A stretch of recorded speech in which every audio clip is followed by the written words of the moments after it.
Yep. Didn't have the right intro loaded, but that's all right. That's how we're It's coming okay. tonight. It's okay. Welcome to Inside the Axe Den. A little bit quicker than normal, but hey, that's all right. We are rebuilding, reworking, and reshaping everything right now. So maybe a little kick up in the intro is what we needed right now, right? So I'm Yep. one half of your host, Cedric Green. I got TJ. We got Coach Britt with us. TJ, I'll let you take it away, man.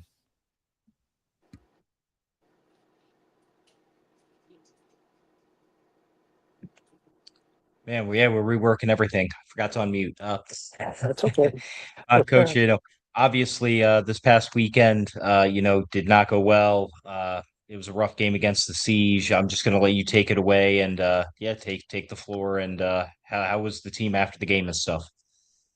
Obviously disappointed. Um, and we talk about this all the time that we can't point fingers. We got to come together as a team. We talked about it today before our today Mondays are kind of a rest day. We just go through stretching, etc. Because of the long bus trip, and and the guys, we have an open session to where guys can say what they need to say. It's an open door policy, and they can vent and we can vent. Um, and we just got to try to take care of our own business. We can't worry about, like I've told you guys before, we can't worry about the outside noise. The only people that can control our destiny is the 18 guys in that locker room and the coaches, and that's all we can worry about. And they didn't point fingers at each other.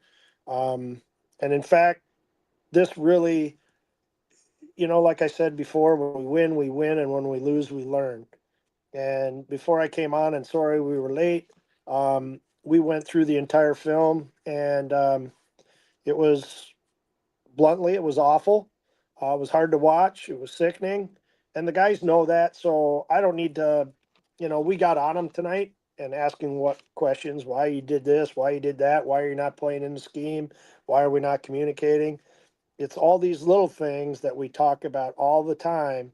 Little things add up to big things, and we got pushed around, we got bullied, and we got smacked in the mouth, and so we just got to come out against the Iowa Woo and open a can of whoop butt and play our game the way we can play. And the head coach for the Siege has been around a long time. He's 63, I'm 63, and he's due to be 64, and I'll be 64 in a couple of weeks.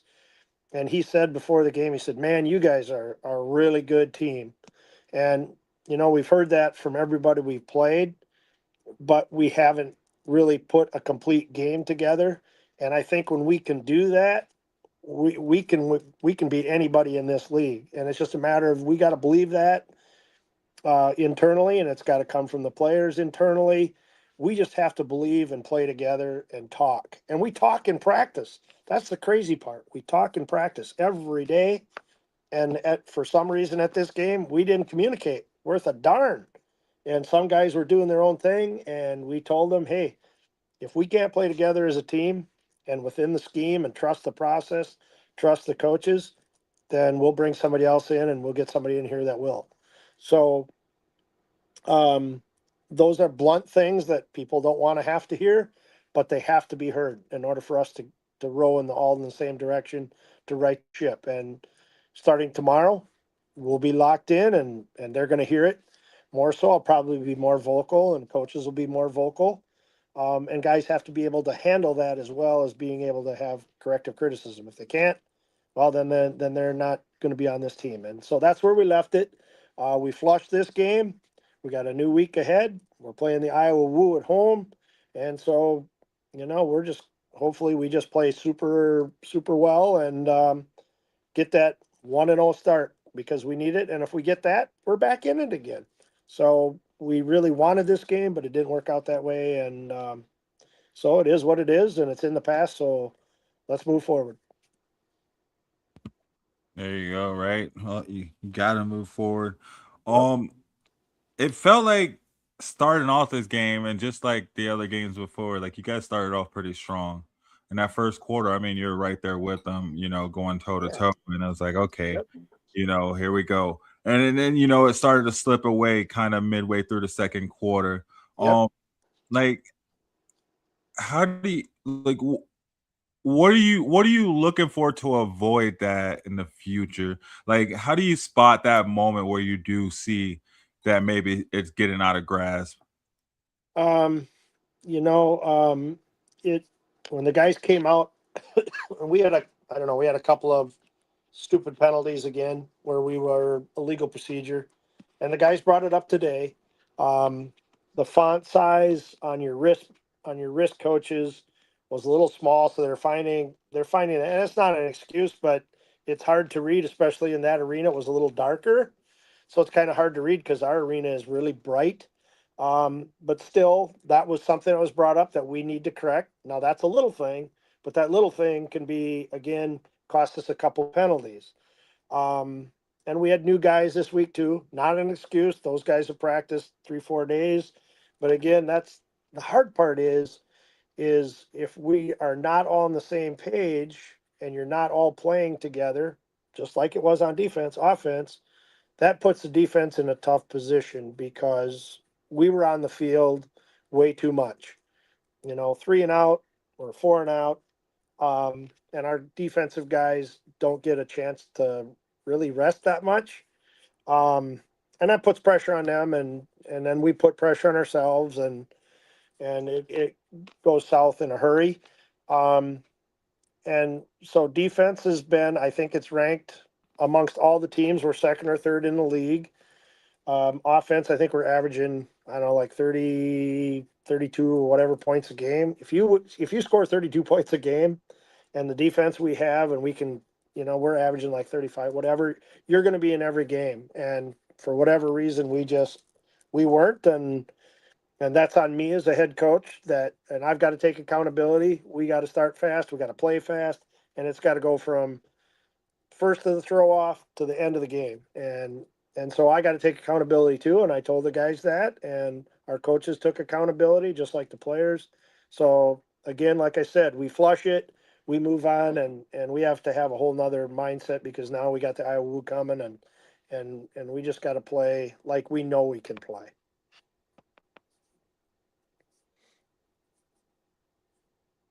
And going into the Woo, you, I'm not sure what in terms of offense. Do you focus more on, obviously both are bad, but what's more important? The number of turnovers you had in this past game, or the amount of penalties and mental mistakes you had?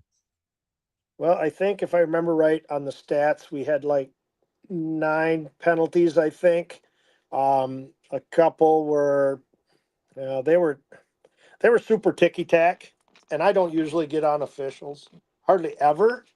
In this game, we went to the replay like 5 times or 6 times, and one was on a throw off, and it hits the ceiling, which is automatically we get it at the 25.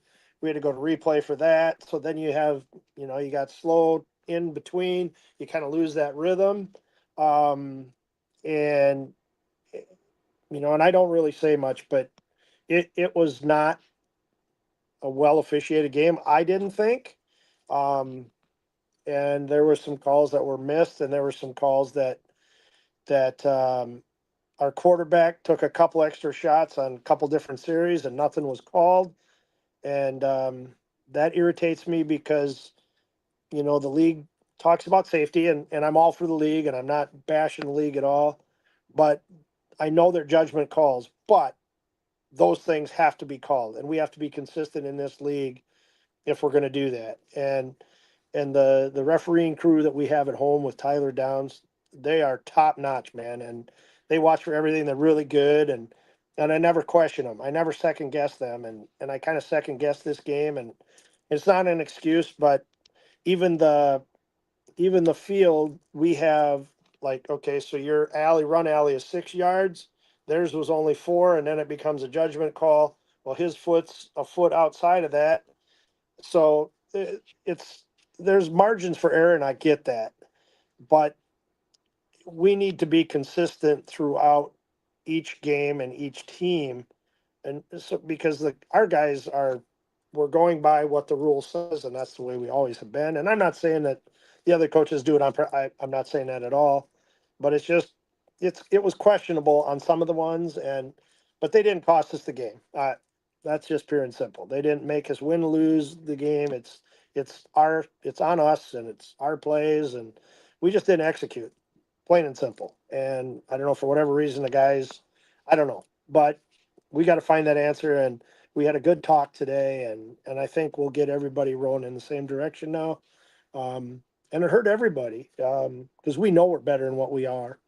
And it's still nothing to say to go 5-3 in this league and give ourselves a shot. But we just got to stack. We got to get our first win first, and then we can stack it from there. But it starts with the Iowa Woo at home on Saturday night. Right? One game at a time. One game at Yes. a time. Yep. Speaking, so well, actually, looking back, were there any significant injuries from this game? Well, and I can't go in. I can just say players, because I don't want to get myself in trouble or whatever. But um, uh, our safety, and Richie's is fine. Richie is fine, I guess. I should say Richie. I can say their names, but Richie, we pulled at halftime. He's had a little bit of an injury, and we just felt it was safer for him to sit him down, because of the score was kind of out of hand. So I shouldn't say why should we risk um, him getting further injured? And I don't know if it's serious or not, because he's got to get to the doctor, and we're waiting on that too for a team doctor. Um, but we just were safe. He practiced today, not at 100%, obviously, but he's doing everything he can to get himself healthy.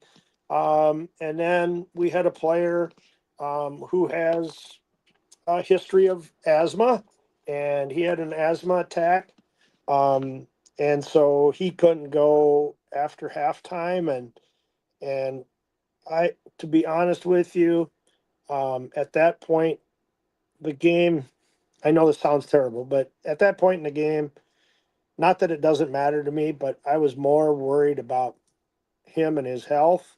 And they had a great medical staff team there. They checked on him 2 or 3 times, and then he had some issues, which I'm not going to go into, but they cleared him to go home, a 10-hour trip, and he had only once or twice he had a couple issues on the bus. We were good. The doctors, if they didn't feel that he was healthy enough to go home, the plan was for me to stay another night with him at the hospital, because we had a bus breakdown an hour out of Grand Island, so we had to wait 2 hours for another bus to come and get us to a hotel. And then a guy had to drive all the way down from Eau Claire, 10 hours with a new bus and new parts. And then the same bus that brought us to the hotel took us to the game. And then about 9:30, the other bus driver was there, and then we were good to go. But I could have stayed there, and then he and I and the bus driver would have been the only ones on the bus. But he was clear to go. So those are things that you don't plan for, and you just deal with, and you got to let it roll off your back. But when you have humans and you love your players, you got to worry about their safety, and that was more paramount. And obviously we're kind of out of it by that.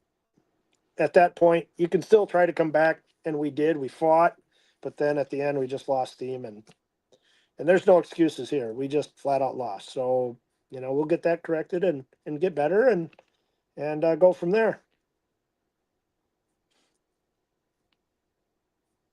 And speaking of players, are there any players that may be on the cusp with how this season started so far? As in like getting better and having breakout. Well, either way, either as maybe, switching around the roster a little bit to give guys more opportunity, or maybe bringing in outside help, perhaps. Yeah, we did this last week. And I'm not going to name players and that kind of thing, but we inactivated a couple of guys, brought in a couple of guys, and again, we've talked about this, the brutal nature of the sport. We felt the guys we brought in were a little more talented, and that's hard for some guys to take because they've started their whole lives. Now, was it a right decision? I don't know that yet. But as I told the players that were inactivated, um, we just got to be better, and everybody has room for improvement. And we make mistakes as coaches too, but we also have to be able to take the corrective criticism, and be man enough to be able to handle what the coaching staff decides. And again, when you release a player, I hate it. I absolutely hate it. But that's the reality of the business. And so, um, good, bad, or indifferent, we told these guys we are here to win. That's what we get paid to do, albeit not much, but we get paid, and I'm paid to to lead this team. And we as coaches are got to get the right guys and the right pieces of the puzzle. And we went in a different direction. And again, that's hard, but the guys, that came in played hard. Do they have improving to do? Most definitely, and we will. And we had Von Harris inactive because he came back middle of the week, from a hamstring injury. Like, he's been out the first 2 games, first 3 games, because he came out a half at the Ozarks, or couldn't even go, excuse me, at the Ozarks. So he's been out 3 weeks, and we just didn't feel it was worthy for him to go out, and he tweaked something, then he's gone for the year. So Sequoia Magby came in and played some running back, but Von Harris is a really good running back, and so we'll have him this week as long as he doesn't tweak his hamstring and he's healthy. That's going to help the offense because now we can be 2-dimensional versus 1-dimensional. And so yeah, we're starting to get the pieces of the puzzle, and that it always changes your game plan, and it can happen second by second, play by play. Just depends on who's healthy or who gets hurt. So you just got to be able to have that depth, and we're getting to that point now where we have depth, and that's in anything, basketball, baseball, whatever it might be. You got to have depth, and we're close, and but close for me is not close enough yet. And so we just got to put it all together, all 3 phases, and go from there.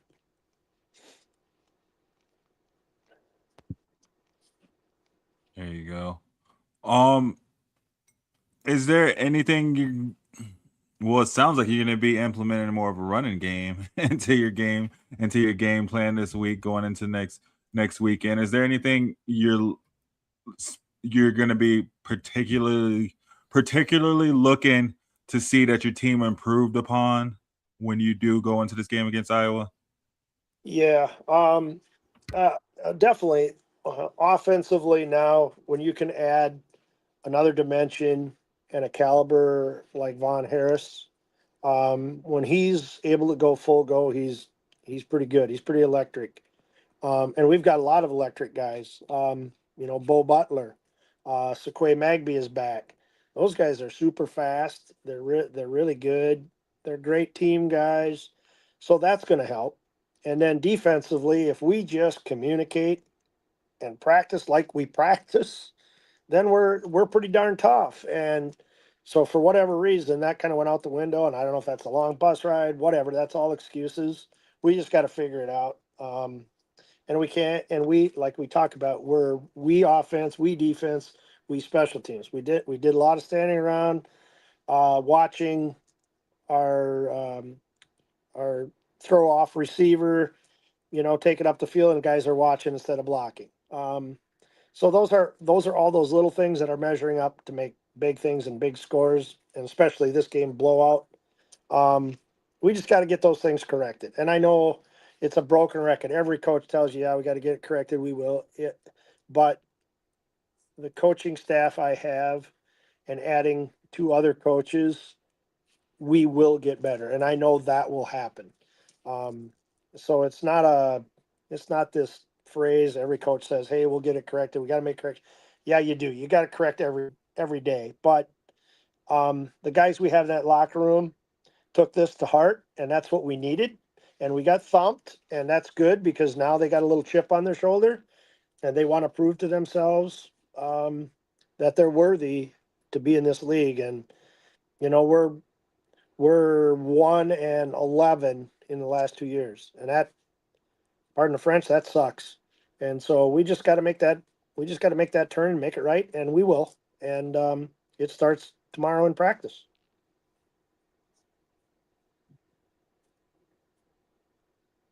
Well, kind of turning the conversation a little bit more towards a happier note, I guess we could say, Yep. right? This weekend, home game against the Woo. Uh, in a way, you'll kind of be doing a little bit of double duty. You'll be coaching the game, and then you'll also be scouting the players of tomorrow because it's youth football night, correct? Well, we yes and no. Well, we had a blip. It was supposed to be NFL league team, one of the guys he used to coach with, and that fell through. And then the guy that I used to coach, one of the best linebackers I've ever coached, is now the president of the youth football league, and they're running into just getting people signed up for the tackle football league and vacations, and a lot of those kids play baseball. So it just didn't work. So we're figuring out what we're going to do as far as halftime, and it might be a band. I don't know. That's what I'm kind of working on now. And it's just, and that's no fault of Chad's. He and I go way back, and we get along great, and we talked, and I just appreciate him so much. And it's on, we kind of talked about it, and it just didn't work this year, and we'll figure something out. But we'll still celebrate the youth in the community and do the best we can, and still trying to get a big crowd there. Hoping for, 14, 1,500 people. We had, I don't know, 800 or 900 there at the last, or our first home game. And now we have some advertising and on the radio, and I have a radio call in show on Wednesday morning. So we're starting to get some more visibility. Um, and that always helps too. So we just need more people at the games. And ticket sales are getting a little bit better each week, or at least each home game. So yeah, I mean, there's excitement, but also excitement generates. We've got to win to generate excitement in the community too. So everybody cheered. It sounds so bad, but everybody cheers perhaps for a loser, and nobody's losers, but we haven't won a game, so therefore we gotta pick it up a notch and put on a good show, and I know we will. I've already, after tonight's film, um, I always am a very optimistic, positive person, and that's how we gotta present it, and we do. And we got to be positive, and that's all in the rearview mirror. It's in the past, can't change it. So let's move forward, like LaCedric said, and put one foot in front of the other. And pretty soon we're taking baby steps. Then we're walking, and then all of a sudden we're running to daylight. So that's our mindset. You have to, even in professional teams and college teams, they get just some games they get blown out. It happens in every sport. It's just, how do you come together? How do you rally the troops? And then how do we come out and play? And so everybody's got a chip on their shoulder. I think we're going to come out, and hopefully we're. This sounds bad too, but hopefully we're the bully on the block. Uh, we're sick and tired. I think the guys are taking a punch to the face or the mouth, and it's time that we step up. Not John anybody, but just letting our voice be the way we play. Right. I think that's about it. Right now, you got to come out and play with that passion and that Yep. anger from not wanting to stay in that position. I think at this point in time, backs against the wall, man. Like Yep. not only as a whole, but with the season itself, like you said, you so to speak, like you guys are kind of you're in it to win it now. So you Yeah. really they got to guys get your head down, and I'm looking forward to it this weekend. I think I think it'll be. I'm looking to see a change. I think there'll be a change, for sure. Yeah. Yeah. I don't have anything else. Is there any, a message you want to send out to the fans around Eau Claire out there, or Yeah. something you want to say to everyone? Well, and I probably don't say it enough because I'm not super computer savvy, but I do want to say I really appreciate all the sponsors, um, from Feral Equipment to Dunkin' Donuts to Mancino's Grinders to Festival Foods to Hy-Vee, all of these people that have really, what was the other one? Something Tools. I can't think of the name of it right now, but anyway, um, uh, just that all these sponsors have come together to help. Chick-fil-A and Canes too, to help get the guys fed, Gatorade, whatever, and Mancino's, Sam Bewer, and then there's another lady that's part owner, but they've really stepped up. They make us a box meal that we go over there on Friday night, kind of a post practice meal on Friday nights. And then she and her team and other owner make us subs for the away games. And I called her in a pinch, and she really stepped up. And so all of these sponsors really step up. And I don't probably say it enough, but I appreciate everybody. It takes a village. And again, it's from the custodians to security to concessions to ticket takers, sellers, owner, the owner, etc. It all has to come together to be put on, and it's a lot of work behind the scenes. And I appreciate those people so much, and I really appreciate the fans. They come out and cheer us on, and they're pretty diehard, and they're becoming what we call Axe Men Nation. So it's just I'm just so lucky to be and blessed to be in the position I'm in, and I love to represent this community. It's given a lot back to me, um, and so I hope we give a lot back to them. And I'm just so appreciative of not only you guys, but again, all of our sponsors, I should say. Um, it's just, I'm just super humble, and I'm just grateful, and yeah, I just hope we get the fans out there and we put on a great show, and we get that win. Uh, did you see, can I do a shout out to Justin? Absolutely. Justin Tessier, he says, "Stay strong, coach. In tough time forges greater men.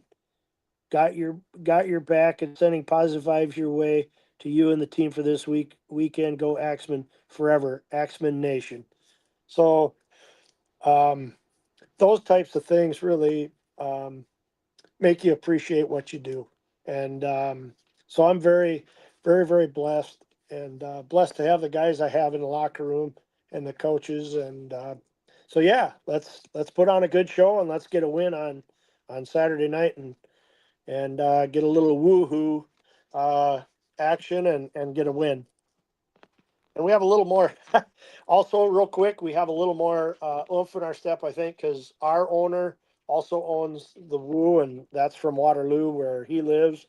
So yeah, there's a little extra spiciness and what have you for this game. So yeah, we're ready to bring the lumber, I guess, as you would say.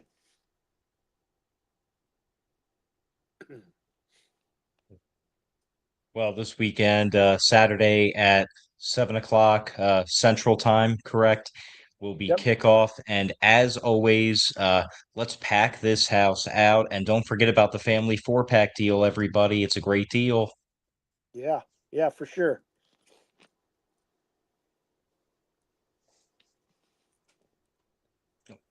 So with that, I'm TJ. That's Cedric. That's Coach Britt.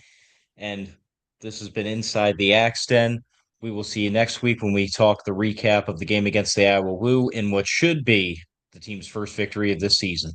Yeah. Go Axemen. Go Axemen. Thank you, guys. Yo, what's good? Cedric, the bus driver here. I don't know about you guys, but I know what I will be doing every Tuesday, Saturday, and Sunday, and Thursday nights too. I'll be over at Shady Sports Network, so catch up with me. Holla at your boy.